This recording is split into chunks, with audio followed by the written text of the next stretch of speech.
Queridos irmãos, o quarto tópico está se referindo à igreja em Antioquia. O que foi significativo acerca da igreja em Antioquia? Conforme vemos no verso em Atos 11:26, diz assim: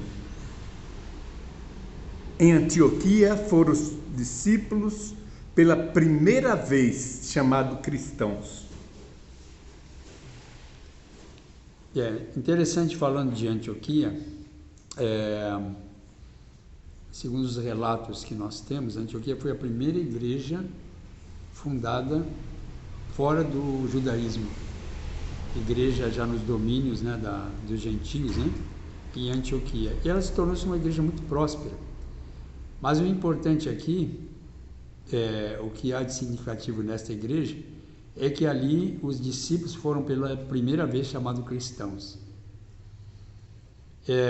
A nota que diz, eles receberam esse nome porque Cristo era o tema principal da pregação, ensino e conversa. Estavam continuamente contando os incidentes que haviam ocorrido durante os dias do ministério terreno de Jesus, quando seus discípulos foram abençoados pela presença pessoal do Mestre. Incansavelmente insistiu nos ensinos e milagres de cura dele. Com lábios trêmulos e olhos lacrimejantes, falavam da agonia no jardim, da traição, do julgamento e da execução, e da tolerância e humildade com que suportou insolências e tortura imposta pelos inimigos, e da piedade divina com que orou por aqueles que o perseguiam.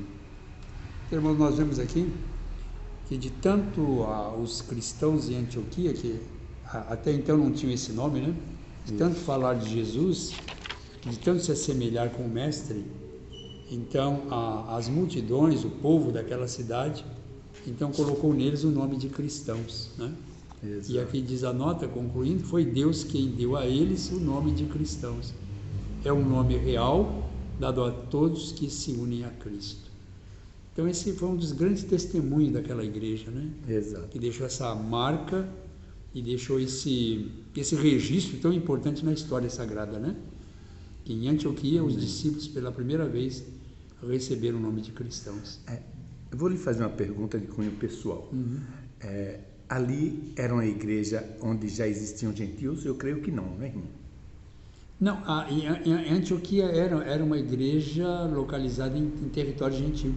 Território gentil? Sim. Antioquia, essa aí é a Antioquia da Síria, porque existe uma outra Antioquia da Pisídia, que era numa outra região. Mas nesta aí, exato. E segundo os relatos de historiadores bíblicos, foi a primeira igreja cristã fundada fora do judaísmo, Primeira igreja, Isso. Foi ali, dali partiram, missionários para outras regiões para levar o evangelho, Agora eu passei a entender melhor. É isso aí. Como as escrituras revelam o nome cristão, que o nome cristão é uma medalha de honra? Já na pergunta B. Então, irmão Joel, especialmente 1 de Pedro 4, Certo. 6, 16 e 14. 6 e 6. Mas se padece como cristão, não se envergonhe.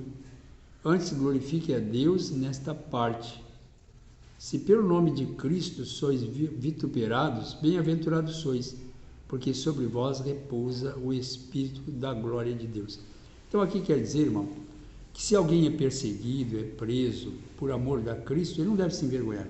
Exato. Você já percebeu que quando uma pessoa faz um delito na sociedade e a polícia pega, o que é que o cidadão faz? Esconde o rosto. Justamente. Porque ele tem vergonha daquilo que fez. Isso. Mas o cristão não. Se o cristão, por exemplo, for preso, porque está falando de Jesus ou algo parecido, ele não precisa, ele deve até erguer a cabeça, no caso, Amém. E não se envergonhar.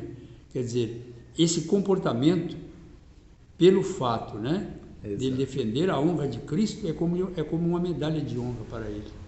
Não tente que se envergonhar. Amém. Mesmo que ele vinha a ser preso, vinha a ser maltratado por qualquer perseguição, como acontece em outras partes do mundo, né? Onde não há liberdade religiosa. O cristão não precisa se envergonhar, né? Muito bem explicado. A pergunta C. Vivendo num mundo onde a vasta maioria é de incrédulos, como podemos ser inspirados pelos antigos discípulos? O texto de Atos 4,13 diz assim: então eles, vendo a ousadia de Pedro e João, e informados de que eram homens sem letras e indoutos, se maravilharam e tinham conhecimento de que eles haviam estado com Jesus. Depois a nota, né, interessante, como os crentes de Antioquia viviam em meio a um povo que parecia se importar pouco com as coisas de valor eterno. Eles procuravam chamar a atenção dos sinceros e dar um positivo testemunho daquele a quem amavam e serviam. Mediante um humilde ministério, aprenderam a depender do poder do Espírito Santo para tornar eficaz a palavra da vida. Assim davam testemunho diário da fé em Cristo nas várias esferas da vida.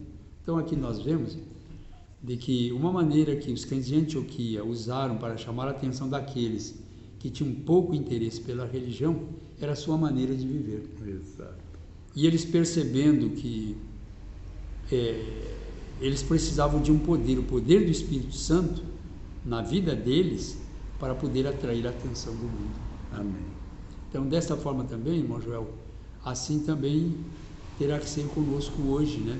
O exemplo, né? Também, como podemos chamar a atenção do mundo? Através do nosso comportamento e da presença do Espírito Santo na nossa vida. Então, nós podemos dar testemunho de Cristo e assim atrair almas aos pés de Jesus. Muito bem. A gente sempre aprendendo, não é? Porque além de dar testemunho na vida, quando estamos na igreja, nós precisamos também testemunhar daquilo que Papai do Céu fez para nós. Tem feito por nós, exatamente, né? Amém, meu irmão. Que Deus abençoe a todos. Amém. Amém.